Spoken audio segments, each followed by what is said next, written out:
ngày ní nhom lên challenge mùi pa nhom đòi ơi xây của mùi nè dạy bịa tha con sành pa hai ơi pa tê tha mùi nè cứ challenge bảo nhom con sành pa ọt cứ máy ấy mấy bàn mình cứ đèn lư khlang á lư kháng con sành pa ọt cứ ấy con sành pa ọt cứ ấy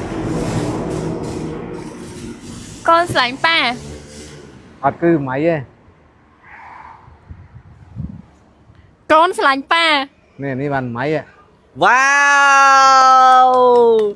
có trang sử lấy con có chấm ha bong bóng ơi nhomมันนักสมานทาปาញោមមកចាំស្លេញោមដល់ថ្នាក់នឹងទេនិយាយរួមទៅក្នុងចំណោមមនុស្សស្រី6នាក់គឺញោមហៅមកលេងឆលេងទាំងអស់ចង់ឲ្យប្រើពាក្យថាកូនស្លាញ់ប៉ាហើយឲ្យប៉ាញោមទាយថាមួយណាគឺជាញោមគឺជាស្លេងរបស់ញោមអញ្ចឹងណាតែប៉ាញោមពិតជាទាយត្រូវមែនរួមទៅញោមរំភើបមែនតើតែប៉ាញោមមកចាំស្លេងរបស់ញោមហើយញោមបានសួរសំណួរទៅកាន់គាត់ថាមិនបានជាប៉ាចាំស្លេងញោមដោយសារតែស្រីស្លេងស្តៀងតែគ្នាគឺគាត់បានបោះពាក្យថាគាត់នៅជាមួយនឹងកូនគាត់4-10ឆ្នាំហេតុអីបានគាត់អត់ចាំស្លេងកូនគាត់គ្រាន់តែស្ដាប់ហើយគឺញោមក្តុកក្តួលមែនតើថ្ងៃណាមួយញោមនឹងហៅចាស់ប្រហែលជា4-5នាក់ហើយញោមនឹងទាយវិញថាមួយណាគឺជាស្លេងរបស់ប៉ាញោមមកដឹងថាញោមអាចទាយត្រូវអត់ទេបងប្អូនប៉ុន្តែប៉ាញោមគឺគាត់ទាយស្លេងញោមត្រូវថាគឺជាញោមអញ្ចឹងណាអញ្ចឹងគឺញោមមានអារម្មណ៍ថាក្តុកក្តួលខ្លាំងមែនតើបងប្អូនដែលញោមនឹកស្មានដល់ថាប៉ាញោមគឺគាត់ចង់ចាំស្លេងកូនគាត់ដល់ថ្នាក់នឹងទាំងតែមនុស្សស្រី6នាក់គឺស្លេងនឹងការនិយាយស្ដីអីគឺស្តៀងគ្នាហើយពាក្យដែលយើងនិយាយហ្នឹងក៏ស្តៀងគ្នាដែរកូនស្លាញ់ប៉ាហ្នឹងអញ្ចឹងខ្ញុំចង់ផ្ញើវីដេអូនេះទៅកាន់បងប្អូនទាំងអស់គ្នាឲ្យបងប្អូនទាំងអស់គ្នាព្យាយាមធ្វើបន់ថ្ងៃនេះណែនាំលេខគ្លៀកចេញថ្មីរបស់ម៉ែបេឡាបន្តិចបងប្អូននិយាយពីក្លិនវិញគឺក្អូបខ្លាំងណាស់បងប្អូននិយាយរួមទៅចេញស្រីថ្មីមានអ្នកលក់ស្រីចាស់ណាស្រីចាស់គឺនៅលក់ធម្មតាហើយសម្រាប់បងប្អូនណាមានបញ្ហាក្លិនឃ្លៀកមានដុំពោតមានកទួមានលមាស់មានសាប្រើលេខគ្លៀកណាក៏អត់បាត់ក្លិនបងប្អូនដល់គ្នាអាចសាកប្រើជាមួយនឹងស្រីថ្មីនេះបាននិយាយរួមទៅខ្ញុំតេស្តខ្លួនឯងផ្ទាល់តែម្ដងសំខាន់ណាស់ពីមុនណាគ្លៀកខ្ញុំមានដុំពោតខ្លាំងណាស់បងប្អូនឥឡូវបាត់ឡើង80%ហើយនៅសល់តែ20%និយាយរួមទៅបងប្អូនដល់គ្នាមិនបាច់ពិបាកសម្រាប់ចិត្តទេណាចង់ប្រើស្រីថ្មីក៏បានស្រីចាស់ក៏បានចង់ឈប់ប្រើស្រីចាស់មកប្រើស្រីថ្មីក៏បានដែរស្រីចិត្តដែរបងប្អូនចង់ទិញអាចឆាតទិញភេទម្ចាស់ប្រេនមួយក៏ទិញតាមតំណាងចែកចាយ25ខែក្រុងក៏បានដែរណាកុំភ្លេចសាកលាបជាមួយស្រីថ្មីពួកឪពុកម្ដាយបានច្រើនតន់មានឱកាសអញ្ចឹងណាបងប្អូនកុំឲ្យឱកាសហ្នឹងកន្លងផុតទៅឪពុកម្ដាយគ្រប់រូបគាត់មិនដែលចង់បានអីពីយើងហើយគ្រាន់តែចង់បានការ